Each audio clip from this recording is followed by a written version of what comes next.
Welcome, friends, to this autumnal reading of a few bewitching fairy tales. I'm reading from one of my favourite books of fairy tales called Thistle and Thyme. I will leave more details about this book in the video notes. So let us begin. You can settle, get yourself a cup of tea, get restful, and get ready for a few tales of the unexpected.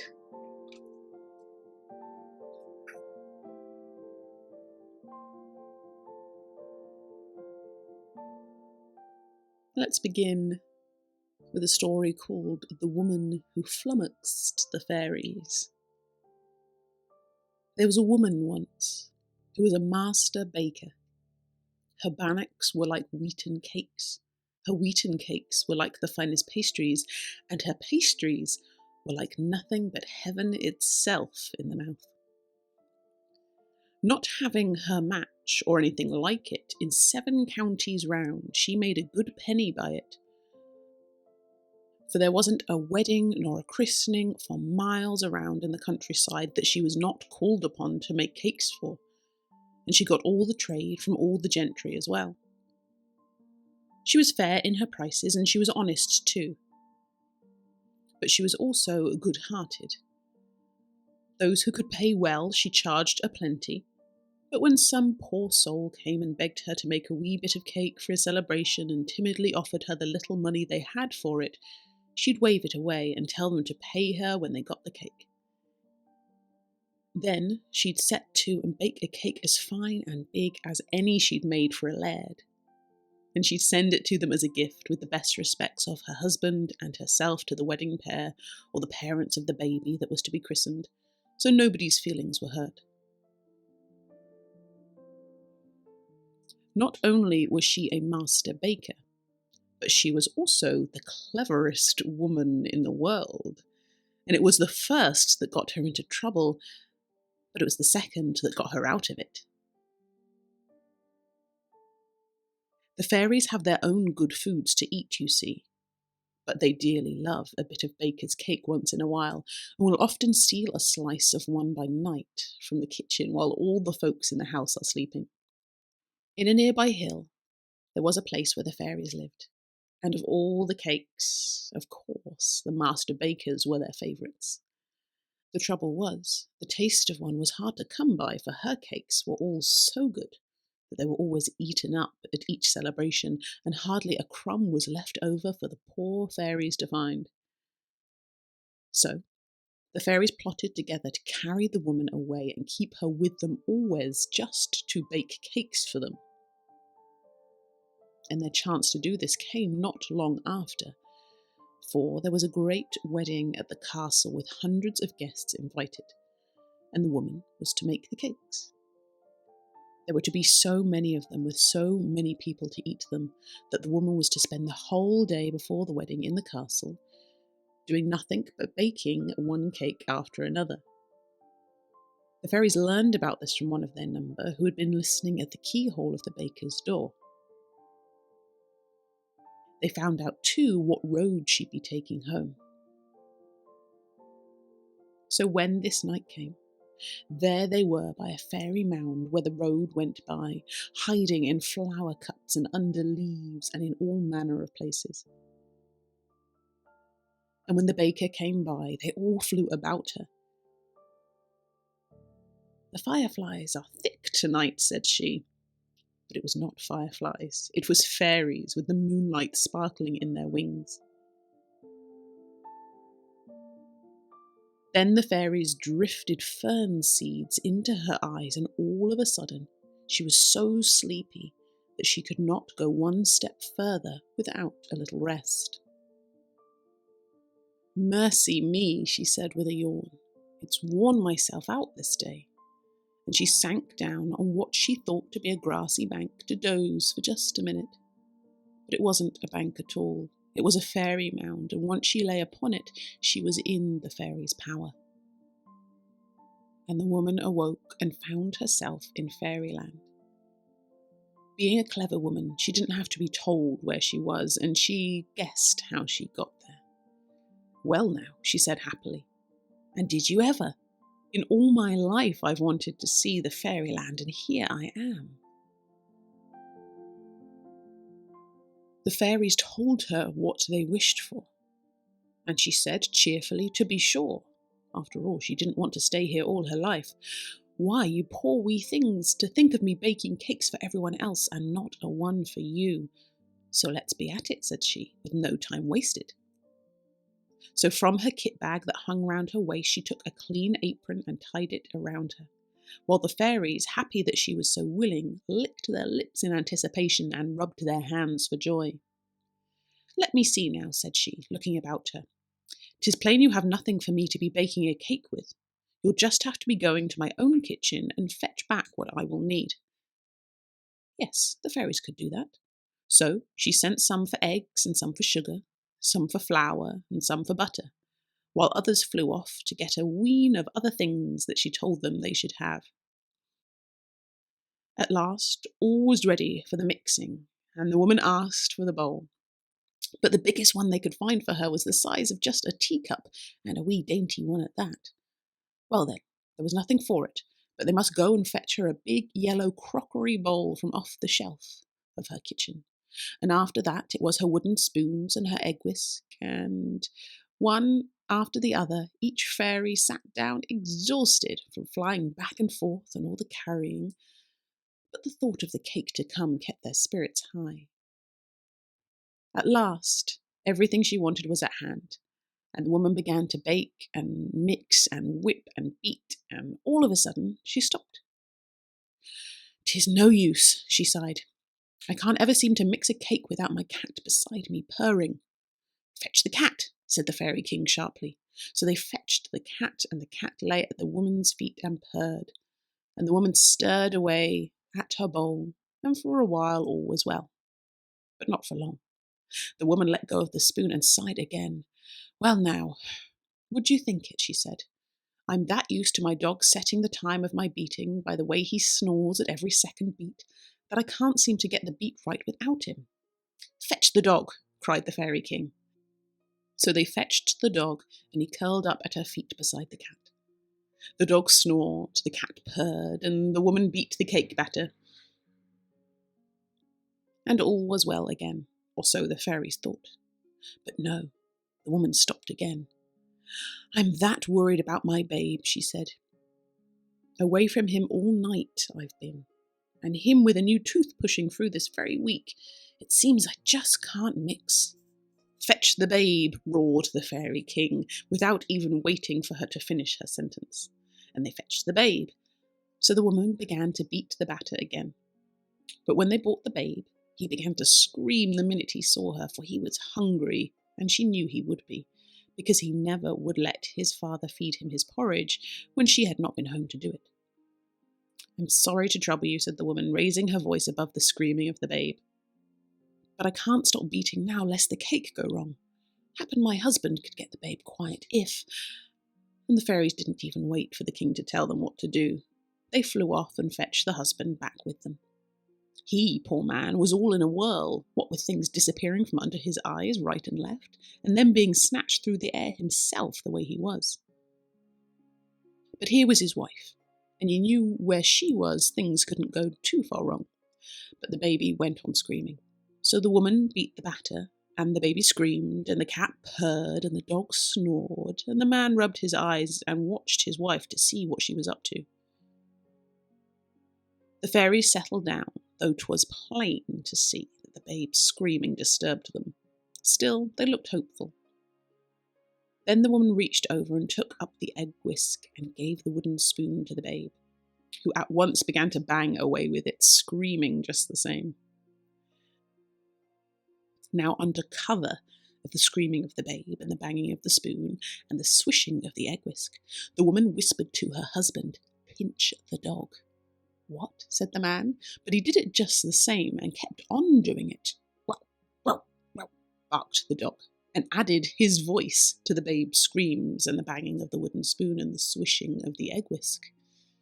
"Now, tread on the tail of the cat," whispered the woman to her husband. And it's a wonder that he could hear her, But he did, and he got the notion now, and he entered into the game for himself.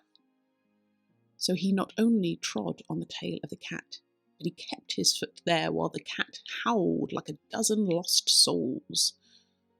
So the woman swished, and the baby screamed, and the wooden spoon banged, and the dog yelped, and the cat howled, and the whole of it made a terrible din. The fairies, king and all, flew round and round in distraction with their hands over their ears. For if there is one thing that fairies cannot bear, it is a lot of noise, and there was a lot more noise in fairyland than usual that day. So then, the woman got up and poured the batter into 2 pans that stood ready. She laid down the egg whisk and took the wooden spoon away from the babe, and picking him up, she popped a lump of sugar into his mouth. This surprised him so much that he stopped screaming. She nodded to her husband, and he stopped pinching the dog and took his foot from the cat's tail, and in a minute's time all was quiet. The fairies stopped flying round and round and sank down exhausted. And then the woman said, "The cake's ready for baking. Where's the oven?" The fairies looked at each other in dismay. And at last the fairy queen said weakly, "We don't have any ovens." "What?" exclaimed the woman. "No oven? Well then, how do you expect me to be baking this cake?" None of the fairies could find an answer to that. "Well then," said the woman, "you'll just have to take me and the cake home, and I'll bake it in my own oven, and bring me back later when the cake's all done." The fairies looked at the babe and the wooden spoon and the egg whisk and the dog and the cat and the man, and they all sighed. "You may all go," said the fairy king, "but don't ask us to be taking you. We're all too tired." "Ah, you must have your cake then," said the woman, feeling sorry for them now that she'd got what she wanted, which was to go back to her own home, after all the trouble you've had for it. "I'll tell you what I'll do. After it's baked, I'll leave it for you beside the road, behind the bank where you found me. And what's more, I'll put one there for you every single week from now on." The thought of having one of the women's cakes every week revived the fairies, so they forgot that they were all worn out, or almost did. "I'll not be outdone," cried the fairy king, "for what you find in that same place shall be your own." Well, then the woman picked up the pans of batter, and the man tucked the bowls and the spoons and all the cooking things under one arm and the baby under the other. The fairy king raised an arm, and the hills split open. Out they all walked, the woman with the pans of batter, the man with the bowls and the babe, and the dog and the cat at their heels. Down the road they walked back to their home and never looked behind them. When they got back to their home, the woman put the pans of batter into the oven, and then she dished out the porridge for the babe and her husband. There wasn't a sound in that house, except for the clock ticking and the kettle singing and the cat purring and the dog snoring. And all of those were soft and quiet sounds. "I'll tell you what," said the man at last. "It doesn't seem fair on the rest of the men that I should have both the master baker and the cleverest woman in the world in all one wife." "Well, trade me off for another of the ordinary kind if you like," said his wife, laughing. "Ah, I'll not do it," said he. "I'm very well suited as I am." So that's the way the woman flummoxed the fairies. And a good thing she made of it too, for when the cake was baked and cooled, the woman took it up and put it beside the fairy mound as she had promised, and when she set it down, she saw a little brown bag. She took the bag up and opened it and looked within, and it was full of bright, shining gold pieces. And so it went, week after week. A cake for the fairies, a bag of gold for the woman and her home. And they never saw one of the fairies again, but the bargain was never broken, and they grew rich. So of course they lived, as why should they not, happily ever after.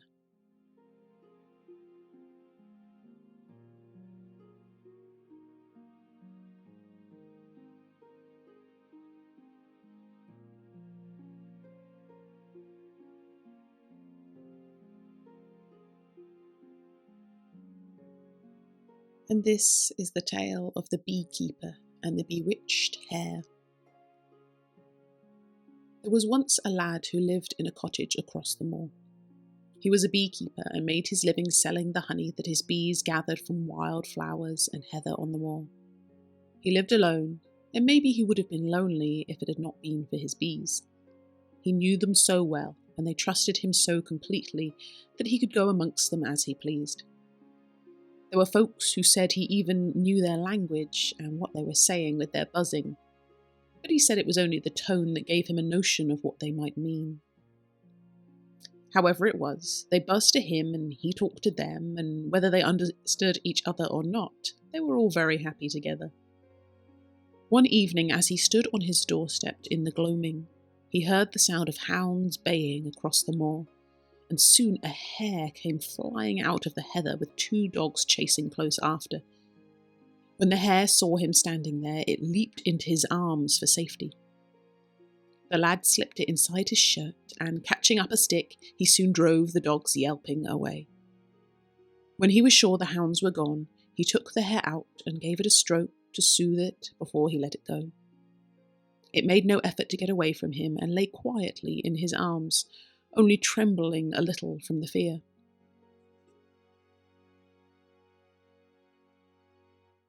When it seemed to be over its fright, he set down the hare and turned to go into the house to get his supper.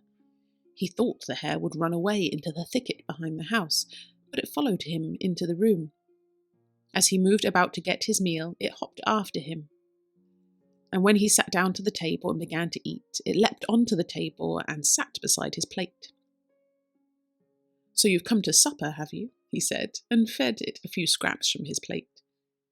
Having it close, he took a look at it now and noticed that the hare's eyes were blue as the summer skies over the moor.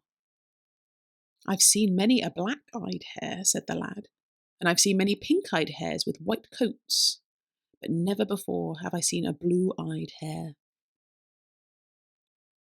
It was such an odd creature that he decided to keep it for a pet. It was clever and knowing, and he'd never seen its like before. So the next morning he took the hare out to show it to the bees.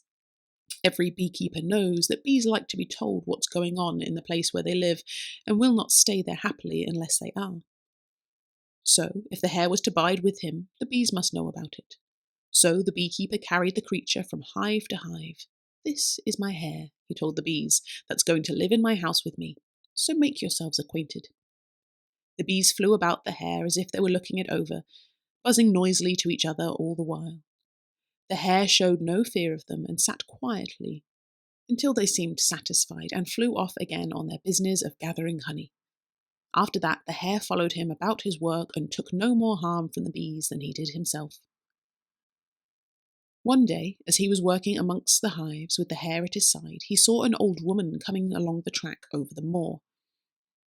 He thought maybe she'd be coming to buy a comb of honey, so he stood and waited for her. But when she came up to him, she said naught about the honey. But instead she said, "That's a fine-looking hare you've got." "Aye," he said shortly. She was a stranger to him, and he did not like the looks of her. She had a sly air about her that struck him as unpleasant. "What will you take for her?" she asked. "I'm not offering her for sale," said he. "I'll give you a bonny piece of gold for her," coaxed the old woman. "I'm not selling her," said the beekeeper roughly. The old woman made as if to reach down and take up the hare.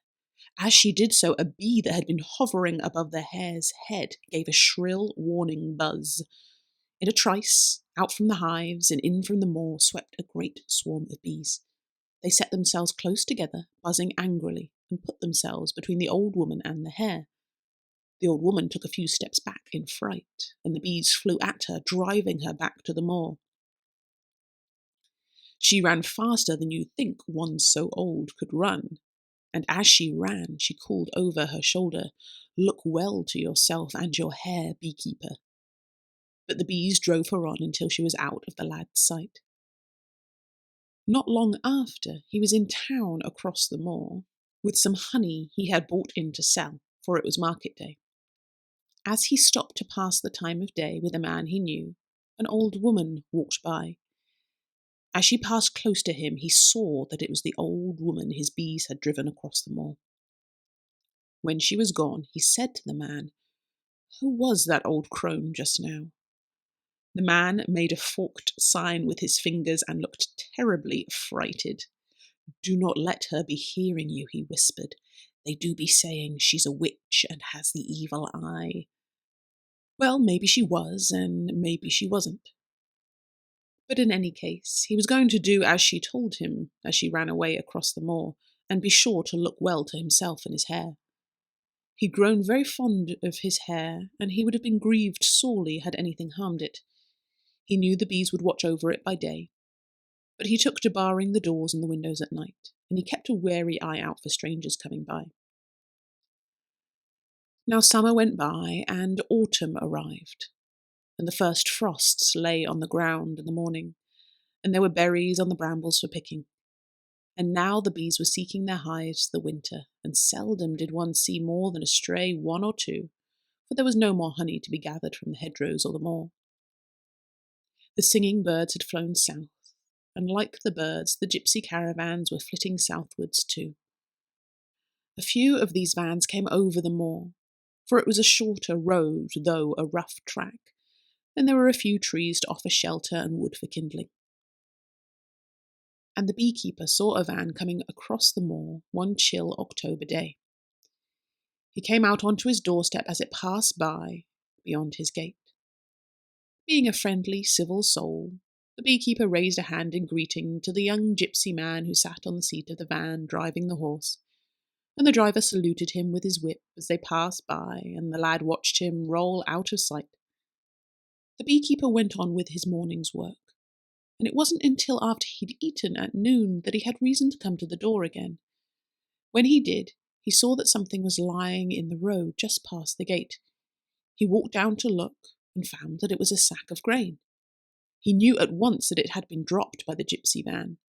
He was troubled in his mind because he knew that it would be too late and too dark for them to come back and get it. So he got out his own market cart and hitched his own wee nag to it, and took off after the gypsy van with the sack of grain. His horse was used to the rough road, and his cart was much lighter than the gypsy-loaded van, so in an hour or so he had caught up with them. He hailed them, and when they stopped, he pulled up alongside them. He handed the gypsy driver the sack of grain. "You dropped this in the road by my place," he said. "I brought it along because I thought you might need it tonight." The gypsy took the sack with a look of surprise. "I take it kindly," he said. "You mean to say you fetched it all the way from the house back yonder by the moor?" "That I did," said the beekeeper. "And why not?" "Well, we're travellers," said the gypsy. "Folks don't take kindly to us as a rule." "Then they should feel shame for themselves," the beekeeper told him, and he started to turn his horse to travel homewards. "Well, thank you kindly," said the gypsy lad. "I'd be glad if I—" Then he broke off and asked, "What's that you have?" The beekeeper had brought the hare along with him, tucked inside his jacket, and it had popped its little head out and was looking at the gypsy man. "It is a hare," said the lad, bringing it out and setting it on his knee for the gypsy to see. "There aren't any blue-eyed hares," said the gypsy. "Ah, now there are indeed, for you see one here before you," said the beekeeper, good-naturedly. "Grandam!" shouted the gypsy. When a voice from inside the van answered, the gypsy called out, "Come out and tell this gentleman there are no blue-eyed hares." An old woman climbed down from the back of the van and came up to the side of the beekeeper's cart. She leaned over and looked at the hare with her old watery eyes. "'Tis no hare," she said, shaking her head. "What would it be if it not a hare?" asked the bewildered beekeeper. The old woman took the hare from his knee and felt it over gently. "'Tis a lassie," she said. "'Tis a lassie, and somebody's bewitched her and turned her into a hare." The lad was astounded, but he knew who it was. "It must be that old crone who came over the moor seeking to buy her from me. She was just trying to get her back again, and maybe she might have, only the bees wouldn't let her." "Are you friends with the bees?" said the old woman. "I do love them well," said the lad. "Do you know their language?" she asked. "I can't say that I do," the beekeeper replied. "What they say when they are buzzing around is beyond me, though they do seem to understand what I say well enough." "Well, if they understand you," said the gypsy woman, "'twill be good enough. Now, heed what I say. The old crone from the moor will try again. She's afraid of the bees and is only waiting until she thinks they've taken to their hives the winter. The time you have to fear most is All Hallows Eve. That's when the witches are at the top of their power, and no doubt she will be after the hare that night. Tell the gentleman what he's to do, Grandam, said the gypsy man impatiently. Give me a bit of time, the old woman says. I don't like to be paying for the old gentleman's kindness by telling him wrong. Go slow and go thorough. 'Tis the best way. She turned back to the beekeeper and said, When you get home, you must go to your bees and tell them you're in trouble and need their help. Tell them all that I have told you. If the bees are willing to help you when All Hallows Eve comes round, leave your house door open, but get yourself and the hare away from the house and away from the moor as far as you can go. Tie the hare by the neck to your arm with a good stout cord and hold her fast in your arms, for when midnight comes, she'll try to get away from you because of the witch's spells. No matter how she twists and turns, you must hold her tight. It may go well, or it may go ill. I can do no more for you. She handed the hare back to the lad and climbed back into the van. They thanked each other and parted on their separate ways.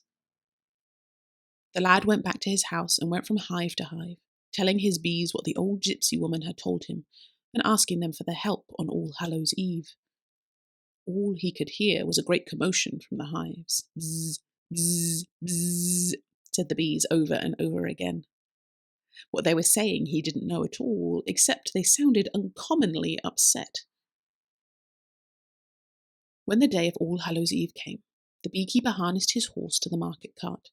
He tied the blue-eyed hare to his arm with a good stout cord and took her in his arms. He got into his cart, turned away from the moor, and took the rough road over which the gypsy van had gone, and he left the house door open wide behind him. On and on and on he drove, through the wood and past meadow and bog and glen. The day passed and twilight fell and gave way to night. The way was clear, for the moon was bright, so the beekeeper and the blue-eyed hare went on and on. Suddenly, the hare gave a spring in his arms as if it would leap from the cart. The beekeeper knew that midnight had arrived, so he stopped the cart and clasped the hare tight. A cloud came over the moon, and he could not see, for all was dark around him. The hare wriggled and twisted and turned in his arms, and he even thought he'd lose her. But the good stout cord held fast, and he held her tight in his arms, and she didn't get away. And then, all at once, she stopped struggling, and he suddenly felt that there was something much bigger held in his arms. At that moment, the moon shone out again, and all was bright as day, and within his arms was a blue-eyed lass, the bonniest he'd ever seen. Nobody needed to tell them that the spell had been lifted. They could see that for themselves. So he took up the reins, and away they went to find a town where they could be married. It took them a week to get back home, for they went the long way round by the market town. As they were coming through the town, whom should they meet but the man who had told the beekeeper that the old woman was a witch. He ran up to their cart and said to the beekeeper, "You know that old woman you asked me about, the one I told you was a witch? They found her on the morning after All Hallows Eve, lying dead on the moor. The strange part of it is that the doctors all say she was stung to death by bees. How can that be, with never a bee out at this time of year?" "Well, I wouldn't know," said the beekeeper, "but strange things do happen," and he smiled across to his blue-eyed wife. And the beekeeper and his happy wife drove across the moor, and they came safely home. And the first thing they did was go out to the hives and tell the bees that they were married, and to thank them for their help. And all the bees said was bzzz, bzzz, bzzz, in a sleepy, satisfied way.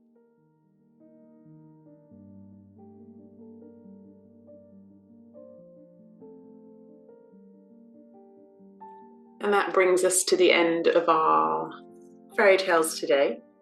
I wish you a very beautiful and cozy autumnal season, and I look forward to reading to you again soon. Thank you for joining me.